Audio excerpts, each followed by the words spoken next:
Good morning po mga ka-farmers. May nahulog po ditong malaking bato. Yan po yung pinagbagsakan niya. At ayun po yung nahulog mismo. Mas malaki pa sa bola.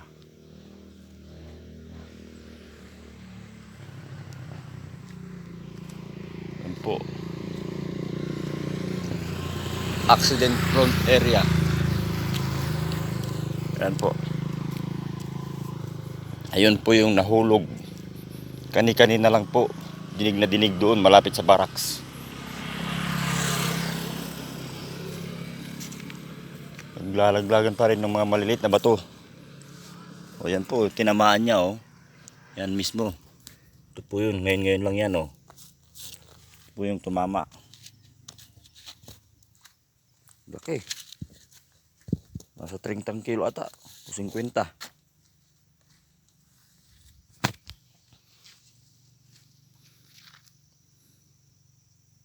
Doon po yung pinagbuhusan namin kagabi.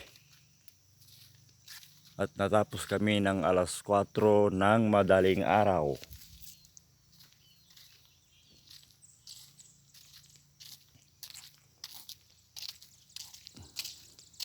Yan po.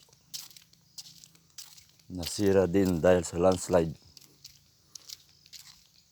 Sinira ng landslide.